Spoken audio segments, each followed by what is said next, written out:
This episode is brought to you by the House of Chanel. Join us for Chanel Connects, the Venice Biennale edition. We've taken up residence in Italy to introduce you to the artists, curators, thinkers, and makers behind the world's most important exhibition of contemporary art. Guests include actress Vicky Krieps. I've been trying to push myself to a place where I let go. Artist Julien Creuset. My studio looked like a secret kitchen. And renowned gallerist Sadie Coles. The main thing is to keep your ears open. Listen to Chanel Connects on Chanel.com or wherever you get your podcasts. Hi, I'm Andrew Goldstein, and this is The Art Angle, a podcast from Artnet News where the art world meets the real world, bringing each week's biggest story down to earth. Well, what do you know? The year of 2022 has officially come to a close, and here at The Art Angle, we are in a reflective mood. It was an amazing year for the show. We interviewed luminaries like Venice Biennale curator Cecilia Alemani, artist Marina Abramović, critic Jerry Saltz. We delved deep into the scandalous history of Documenta, as well as the whole Board Ape Yacht Club phenomenon and the new revolution in how we think about surrealism today. The turning of the calendar year, however, also marks a big change around here, with Julia Halpern, Artnet News' executive editor and frequent Art Angle host, moving on to new adventures. She was an invaluable force in shaping the show and shaping Artnet News generally, so she will be very dearly missed and has our deepest gratitude. We wish her the best of luck. So, with all this in mind, as the Art Angle takes some time off to prep for what is looking like an incredible 2023, we thought we would leave you with a repeat of one of our favorite episodes of the year, an episode we think may also prove resonant in the year to come. Well, it may be both crypto and literal winter right now, but Tim Schneider's sweeping and truly ambitious Metaverse Explainer episode provides a really terrific look at the way that art may evolve into its next digital era. See you in 2023, and Happy New Year from the Art Angle. We need to resist the narratives that are frequently served to us by corporations that sell these technologies, that these models of the future are dependent upon the particular technologies that they're selling, right? That it's always some future that is just around the corner that we have to buy into, when in fact the future is already here. Hi, I'm Tim Schneider, and this is The Art Angle, a podcast from Artnet News, where the art world meets the real world, bringing each week's biggest story down to earth. Have you ever wanted to live a different kind of life in a different kind of place? What if this other place gave you the power to do and be almost anything you wanted, anywhere you wanted, anytime you wanted? Suppose that what you could build here and who you could be here had nothing to do with your finances. Not even the laws of physics would hold you back. If you wanted to be the monarch of a Gothic castle perched on a cloud, suspended forever above a Nordic woodland, you could have that tomorrow. You could even do all of this in a new body, under a new name, with neither one having any apparent connection to your physicality or your past. It gets even wilder, because this other place would also welcome millions of other individuals with just as much freedom as you, so that you could all continue building this new world together. You could form new relationships, establish new traditions, and experience a new wave of art and culture held back by nothing but the artist's imaginations. Doesn't that sound great? Well, billions of dollars and untold hours of labor are being pumped into making this fantasy a reality, an immersive digital reality. And some of the most influential, most powerful people in the world are saying it will be called the Metaverse. But what is the Metaverse, exactly? Why has it elbowed its way deep enough into the mainstream news cycle that my retired parents are asking me about it? And what does it mean for the art world specifically? If you'd like to know, then slide on down the rabbit hole with me and a few expert guides. My name is Wagner James Zhao. I'm the author of The Making of Second Life in 2008, and coming next year, Why the Metaverse Matters, From Second Life to Meta and Beyond, a guide by its first embedded journalist. And I also write a blog called New World Notes, which is basically my kind of day-to-day notes on the latest in metaverse news and culture. My name is Sarah Ludi. I'm an artist and composer based in Placitas, New Mexico. My name is Tina Rivers Ryan, and I'm a curator of modern and contemporary art at the Buffalo AKG Art Museum, formerly known as the Albright Knox Art Gallery in Buffalo, New York.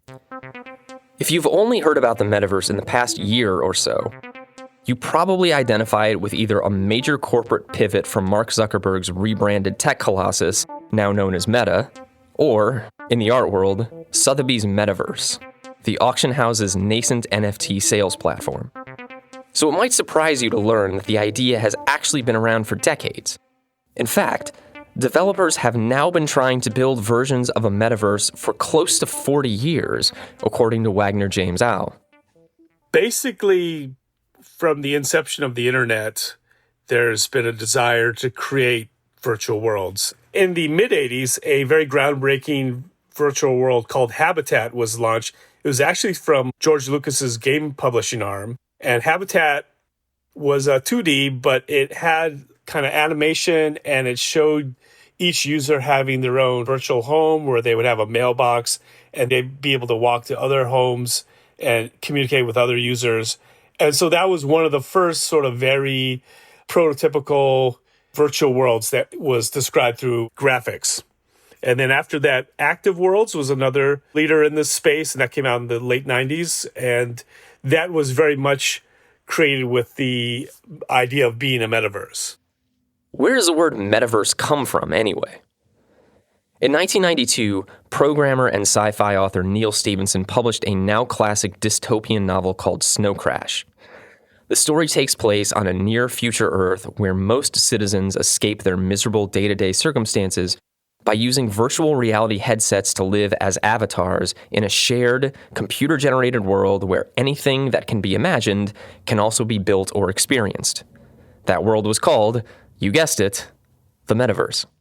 So often I'll see in the media, no one's sure what the metaverse really is. And it's like, there's an actual famous book where it's described in great detail, and it also directly influenced the early platforms that were trying to become the metaverse, including Second Life.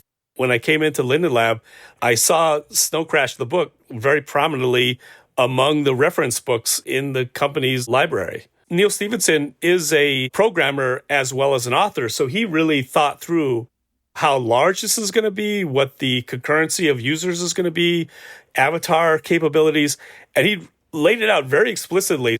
The startup Al just mentioned, Linden Lab, played a pivotal role in metaverse history. In the early to mid-aughts, Linden Lab unveiled Second Life, a shared virtual world with grand ambitions. Philip Rosedale, the company's founder, notably said at one point that he was not trying to build a game, he was trying to build a country. Linden Lab actually hired Au to embed in Second Life to be, in his words, and I quote, a cross between historian, ethnographer, and sole reporter of a frontier town newspaper, end quote. His years of travel around this new online world as an avatar gave him a first-hand view of its growth, development, and fundamental differences from other would-be competitors. When Linden Lab, the company behind it, launched it as a kind of traditional MMO, massively multiplayer online role-playing game or just online world, or at least they marketed as such, similar to The Sims Online, which just came out a year before that with a lot of fanfare. Different from a traditional MMO where it's more about killing orcs and goblins and so on for leveling up points. It was more about giving the users creation tools to create items from basically nothingness. You'd put your hand out and you would instantiate objects and you could put those objects together. Similar to Minecraft, but this was in 2003 or so. Had that similar spirit of creation. So very kind of rudimentary cartoon graphics. If you look at images now of Second Life by the current users, it looks very hyper-realistic. Before that, in the beginning days, it was much more abstract. The buzz over Second Life started around 2005, really hit kind of full acceleration 2006. Very, very similar to what we're seeing now with talk about the metaverse. It was basically every news story you see about the metaverse now, it was that, but Second Life instead of the metaverse, or used interchangeably, because a lot of the conversation was, oh yeah, this is the metaverse, right? Around 2005 and 6, kind of the mind share of Second Life grew really quickly. So as the mind share of Second Life grew, the interest in terms of real engagement grew from, for example, universities. So there was at peak hundreds of colleges and universities with a official virtual campus in Second Life, including Harvard and Princeton. Then there was interest from outside companies that wanted to work with Second Life on building what effectively was a metaverse. So IBM, for example, became a close partner of Linden Lab early on to create a fully interoperable metaverse. And as that happened, you had big companies like CBS, like Nissan, Duran Duran, the band, also wanted to create an official presence in Second Life for marketing purposes primarily, although also for prototyping, like Amazon created a prototyping space in Second Life. So big companies like that. So, was Second Life a metaverse? Is a metaverse even a thing? Or can we only have one true metaverse, like the all-encompassing one Neil Stephenson envisioned in Snow Crash? The answers depend on who you ask and what they value. The metaverse is a vast, immersive virtual world that's simultaneously accessible in real time by millions of users who have highly customizable avatars and experience creation tools. And it's integrated with the real world economy. In other words, you can make a living from it. And it's compatible with external technologies. So you could hook it up to other devices, say like robots and cars and so on. Curator Tina Rivers-Ryan largely agrees with Al on the fundamentals. I want to reserve the right to say that this is a hypothesis and that I'm completely open to debate about this definition, but I think that a metaverse is a social, immersive, and virtual world, and that it has to be all of those three things in combination. I don't think that an immersive virtual world that is for a kind of single-player experience, right, that one only experiences as a kind of solo adventure without interacting with other people, I don't think of that as being a metaverse. But Sarah Ludi feels a little differently. What makes something a metaverse is just another space where we can interact socially that is through an electronic interface. Even like Web 1.0 for me felt like a metaverse, like going into like AOL 2.7 chat rooms and talking with people, around the world when I was 14 years old was an incredibly impactful thing. And it already started to have like a marketplace and a way to share things. So I guess what I would define it as a metaverse is just simply an interface that's electronic where we can interact with one another. Ludi's perspective starts to show just how slippery the metaverse can be once you try to define it by listing its features. If the key traits really are it's social, it's immersive, and it's virtual, doesn't that sound a lot like the internet we've been living with for years? If not, Ryan would ask you to reconsider why not. I think we misunderstand what the metaverse can be if we imagine that the metaverse is dependent upon a particular hardware system or a particular threshold of immersion, right? I think it's kind of a continuum. In many ways, we're already living in the metaverse. I met my husband on the internet. I met many of my best friends on the internet. I regularly am in group chats with people who are only known to me through the internet, who I've never met IRL. And those relationships are as meaningful to me as the ones I have with like my college roommates. Things get even more interesting once we broach the idea of artwork in the metaverse. Because in one sense, transporting an audience into simulated worlds and simulated experience has been the job of artists for centuries. I think it is important to tease out the technological and socio-historical specificity of our own moment and of other moments, and to not create a total flattening, to understand that there are technocultural paradigms that really change and have been changing very rapidly for the past 200 years, such that we can draw a connection between, let's say, 19th century panoramas and today's headset-based virtual environments but shouldn't necessarily elide them. There's still something really important and distinct about today's experiences that I don't want to get lost in that historical connection. But what kind of art would be made in a metaverse anyway? Second Life gives us some historical insights. There's a huge community of Second Life creators who create art, just taking really beautiful screenshots. And often they will arrange items like their photographer to create very impactful images. And so there's that level of using Second Life to create 2D images. Then there's the immersive art where it's actually part of being part of the experience is the artwork. And so the most well-known person who's done this from the kind of traditional or mainstream art world, her name is Chao Fei. She's considered probably one of the top Chinese artists of her generation working now. And she came into Second Life early on, I believe it was 2005 or so. And she created an avatar for herself named China Tracy. And she sort of did similar to what I did, but she did it on video. She wandered the world and just started interviewing people and created a really amazing kind of full-length feature from it. It very kind of has a Wong Kar-wai feel where she's just meeting people very non-judgmentally, sort of experiencing the world. And then she created what she called RMB City, like RMB, like the money in China. And so it was this concept of a whole city in Second Life that was sort of a surreal version of Beijing, with a lot of the competing ideas in modern China happening in Second Life. So there was a statue of Mao, but there was also like a giant floating RMB sign. So this sort of clash between capitalism, communism, and traditional China. And she did something really brilliant. She went to Art Basel, and she started selling virtual real estate.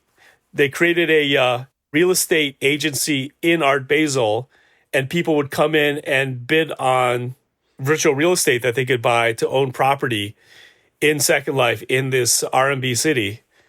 And so she kept rolling out this whole experience to the point where she actually built RMB City in Second Life and did a launch with one of the big art institutions in New York.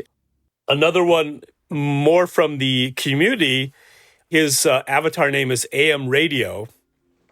He was actually a developer at IBM. He'd create these really beautiful immersive experiences where he'd recreate kind of this nostalgic past that was sort of a dreamlike version of America. His most famous piece is called The Far Away, and it's this really beautiful wheat field. And in the wheat field is this abandoned train that's grown to rust. But there's some kind of fantastic elements. If you got on the train, you'd suddenly become an angel. But it's very, very highly detailed. Like I said, his whole idea was to evoke a nostalgia for the pre-internet world. His name is Jeffrey Berg. Still does different experiments in metaverse/artificial intelligence art. Ludi sees her own path to creating work in virtual reality as an organic progression. It started with her early experiences with consumer tech, which led to her training at the School of the Art Institute of Chicago, her work within net art communities, which, for the uninitiated, are groups of artists and curators who created and exhibited art made primarily for a digital context. And then eventually it led her into headset-enabled virtual environments. Initially, when I started in VR, I was really excited about the idea of teleporting, interacting with objects, and I became really mesmerized by how cool stuff looked. Oh, there's this shiny thing, it's right in front of me, and inspecting that. But I felt like there's just so much more to VR than the sort of spectacle of it. And there's something I found to be really beautiful about crafting an experience and almost considering VR as another extension of animation that you're inhabiting. And through my animation practice, I really like crafting journeys and crafting experiences through spaces. So it was kind of like that, but times 100. World building in general is intense and it requires a lot. I like to approach it in a way that's similar as if I was working on a painting where I'm working with material and then it shows me what it wants to be. And that's how I'm approaching my VR rather than trying to assert something. And to me, that's kind of exciting. And I think that that kind of opens up the space of what VR could possibly be. I mean, I think that inherently artists, what we do is we are trying to open up ways of seeing the world and open up perceptions. And we do it in a very peculiar way. We kind of go into corners and we work with material and ideas in a way that maybe a technologist isn't working with, maybe a curator, writer isn't working with. And we also do a lot of research too. So I think inherently just how artists see the world, that they're incredibly integral and important to thinking about how virtual worlds are going to manifest on a larger scale if they're able to. Even the idea of the metaverse, like we would want artists to be building this. And I think that too, we tend to kind of try to be neutral and try to not have too many judgments at first.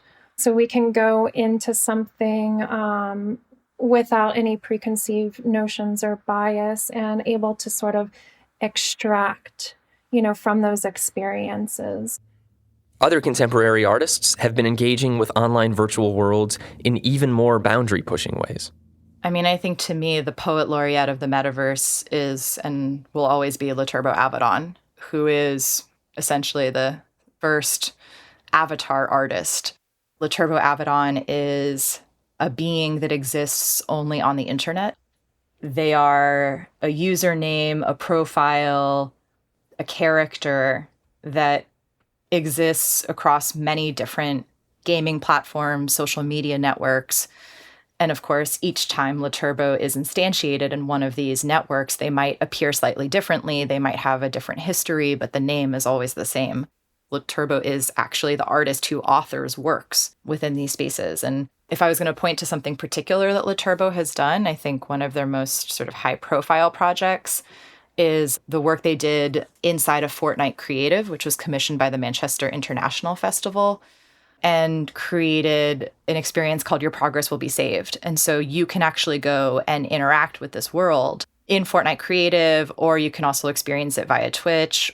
There's also like a sort of like browser-based version. You can also watch Laturbo inside of this world. They're like screen recordings. Just the fact that basically they conceived of an art project, an installation inside of the space of Fortnite, that they're inhabiting these spaces and claiming an area of them for artistic experiences, encouraging us to inhabit these spaces for our own purposes and to not necessarily have the experience be goal-directed, goal-oriented in the way that games normally are, but to understand that we're actually inhabiting new worlds and to sort of stop and smell the flowers, essentially, and realize that we are in a totally new frontier of existence. So thinking about what it means to create those kinds of transcendent, contemplative experiences inside the metaverse. I mean, I really look to Laturbo for that. Hello, and thank you for joining me here at the Virtual Factory. Many thanks to Manchester International Festival for allowing me to be the first to work within this new space. An online portal where artists can create worlds, reflecting the potential of the work that will be made in the factory. My name is Laturbo Avedon. I am an avatar, artist, and curator from the internet. Being here with me now, like this, we are as close as we can ever be to one another. There is a chance that our paths may have crossed before, but not in the ways you may typically expect. It would have never been on a sidewalk or in a crowd. I may have been your teammate, your adversary. You might have seen me wandering through a virtual landscape or floating quietly through simulated space. I'm virtual, and I have always been this way. For the past 10 years, I have been making my way outside. One big reason the metaverse has become a part of the mainstream news cycle since 2021 is that many crypto boosters have portrayed the metaverse as possibly the most significant eventual use case for blockchain technology. The argument is basically that to build robust social communities in a virtual world, especially around art and cultural production, you need a virtual currency that can support a virtual economy, and you need a way to verify that virtual goods are authentic. Blockchain theoretically solves those problems, but the experts I talked to for this episode were a little skeptical, and in some cases, more than a little skeptical. Crypto and blockchain has not been proven whatsoever to add anything to a metaverse platform. There's been several, like the Sandbox and Decentraland. They have very, very few users. I'm talking like online, a few hundred people maybe. So the main categorical mistake they're making is they assume because they instantiate a virtual currency or a virtual real estate that is valuable, that people are going to create a community around that. But the mistake is assuming that when it's really a community that exists and thrives beforehand, and that's what makes these virtual objects valuable, is there's a community already built around each other and enjoying each other's company and creativity. And to sustain that, you do want to have ways of people making a side income, for example. In fact, the problem is bigger than blockchain. It's bigger than any particular software or hardware.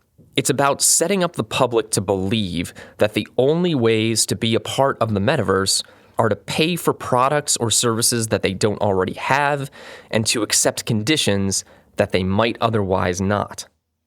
We need to resist the narratives that are frequently served to us by corporations that sell these technologies, that these models of the future are dependent upon the particular technologies that they're selling, right? That it's always some future that is just around the corner that we have to buy into, when in fact the future is already here.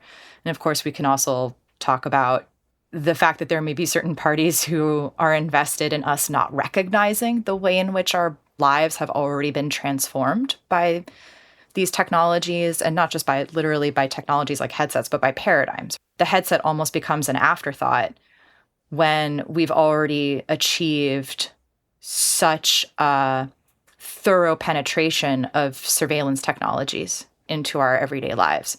The headset is kind of beyond the point when we already have Ring cameras and refrigerators that are connected to the internet and basically can no longer imagine any kind of transaction or device that isn't networked, that isn't feeding back information into a kind of corporate database.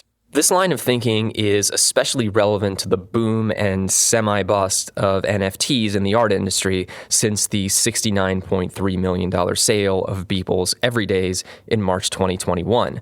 Love them, hate them, or try your best to ignore them completely, NFTs and their alleged value to art in the metaverse have reinvigorated issues left to simmer in the art world for too long without resolution. When it comes to the NFT space and the blockchain space, there are a lot of parts of what's happening, right, with the hyper-financialization of art, for example, that I find super problematic. But I also find a lot of connection with the conversations that are emerging out of this space. It's more interesting and critical voices, represented, for example, by organizations like Furtherfield, that have to do with these questions of autonomy, of codependency with technologies and also with each other and in communities in like the best possible sense of the term. This notion of community, trying to understand what community means in information economy, in which all of our interpersonal relationships, let alone our sort of transactions and work, are being quantified and operationalized and financialized and instrumentalized. I think a lot of people in this space have been having the very conversations that, frankly, the contemporary art world, if it wants to be relevant, needs to be having. Ludi, who started minting and selling NFTs of some of her artworks early in 2021, speaks to the pros and cons from firsthand experience. I think that we shouldn't get too comfortable with the idea that all transactions and interactions that we have with one another can be recorded.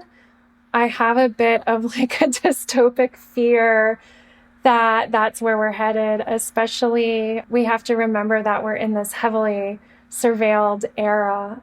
I wouldn't want that to necessarily be fundamental to the idea of the metaverse. So I think with anything, you have to have moderation and balance. So if the blockchain is going to be a sort of like crucial part of the metaverse, what does that look like? How deep are we going to go with it? And are we going to be able to still preserve an element of anonymity and privacy alongside that?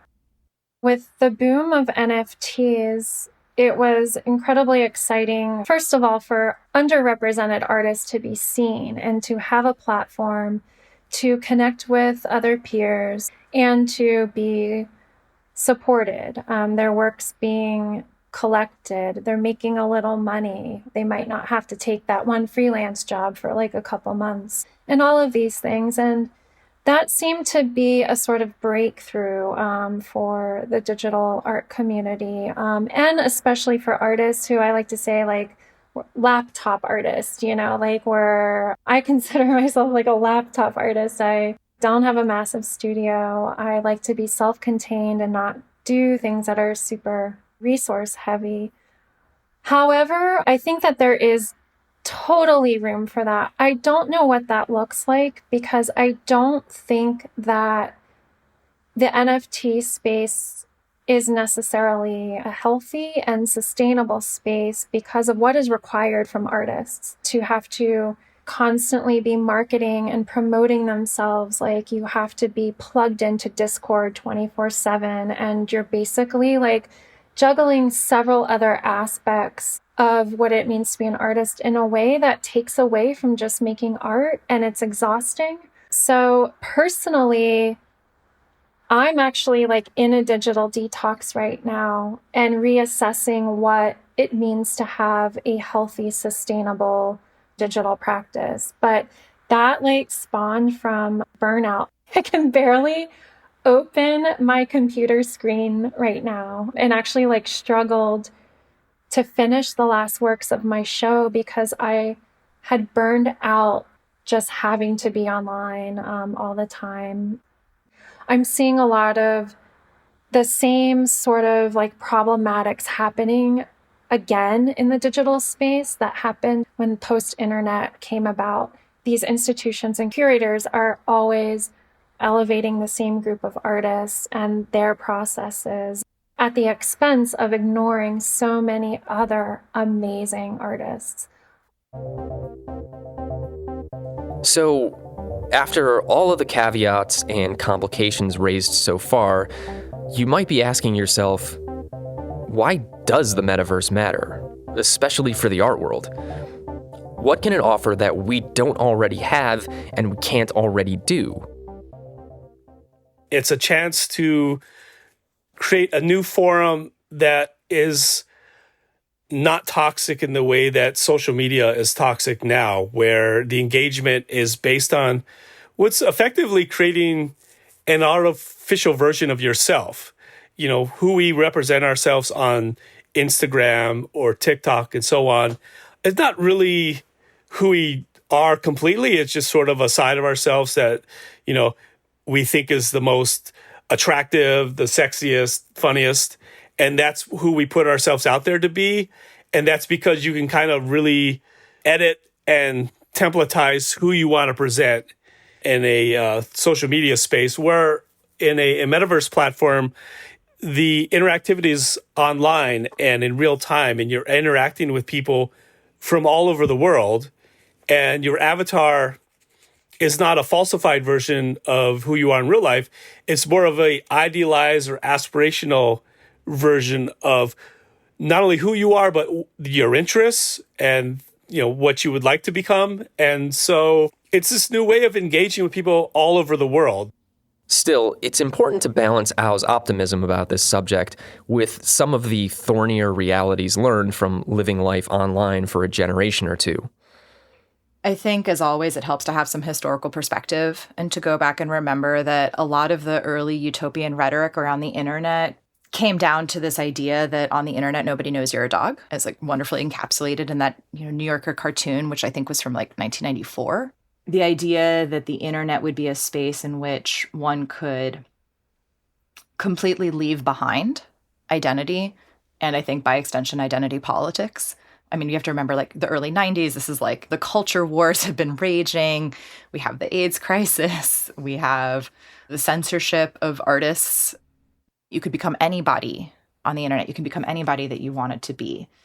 And that was a really seductive dream for some people, maybe not for all of us, but it was immediately problematic. And there are amazing scholars like Lisa Nakamura who immediately called out the limits of that utopian dream, that it isn't the case that we immediately started to construct a world without, for example, gender or race or sexual orientation, that even before we had the capability of creating or sharing images on the internet, even when we were limited to just interacting with each other through text, people were already projecting race and gender onto other people.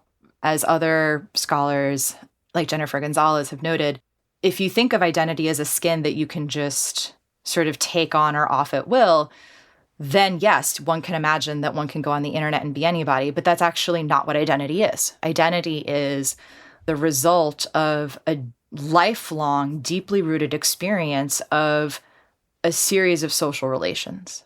It's about power, it's about privilege, it's about the way that we relate to each other.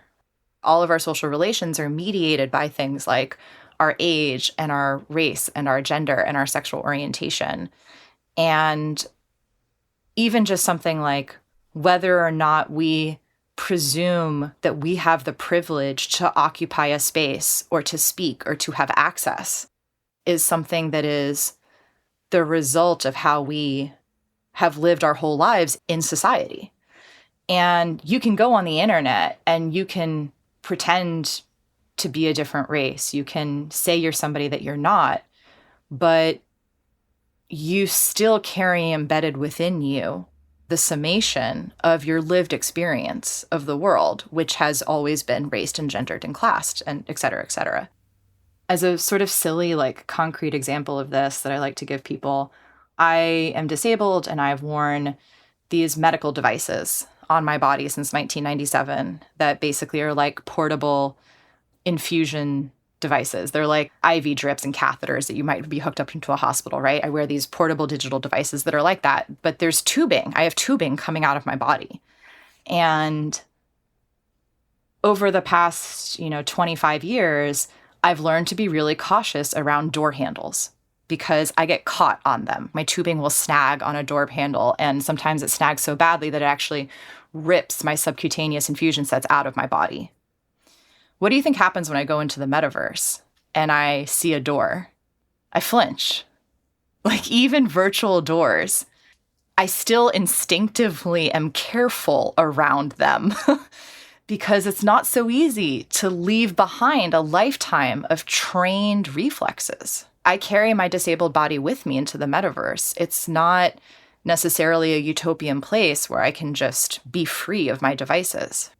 To some extent, then, one of the crucial questions about the next generation of shared virtual worlds is whether the people developing them are thinking about how to make them the kinds of inclusive digital spaces we already don't have enough of in the social media era.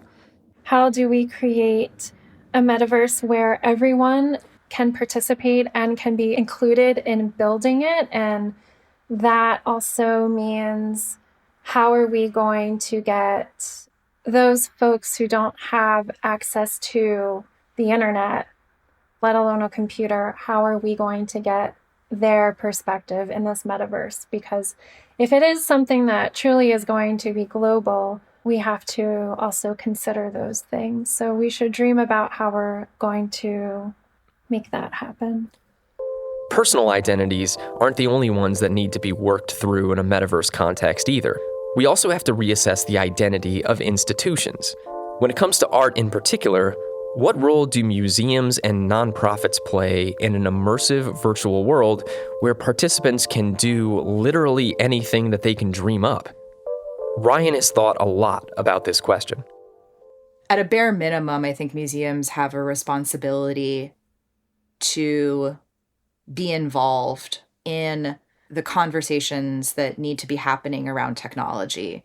To the extent that museums want to be contemporary, want to be relevant to contemporary life, want to be relevant to the communities that we serve by putting on exhibitions and collecting and conserving art and holding it in the public trust. Technology is now such a determining factor of contemporary life that I do not believe that museums can be relevant without engaging in a really direct and head-on way with the technologies that are not just of the contemporary, but are defining the contemporary, that are the proverbial water in which all of us fish now swim and maybe don't realize that we're swimming in it or don't understand it or don't have any distance from it. The museum can become a space for some critical distance to be achieved, which can offer that critical reflection in the form of something that feels very conceptual and cerebral and intellectual, but also could just take the form of like critical play, sort of experiencing things in a different way. In the end, then, how much has really changed since the last best attempts at ushering in a million-strong, immersive metaverse hit a ceiling almost a generation ago? Ao has a unique perspective from his time spent making sense of Second Life. I started with at minimum, Second Life is going to be a really fascinating microcosm and influential virtual world that might not grow to what we aspired it to be. And that's what ended up being the case, is Second Life wasn't able to scale to a mass market. I did have a broader vision that did not come to pass, which would be the Second Life vision of fully open creative playground becoming very massive and starting to influence the broader culture. That didn't happen with Second Life, but it is starting to happen with these larger platforms like Roblox and Fortnite. I think VR chat is one that has the most kind of Second Life-ish-ness about it, and it's pretty large. I think it's probably about 5 million active users.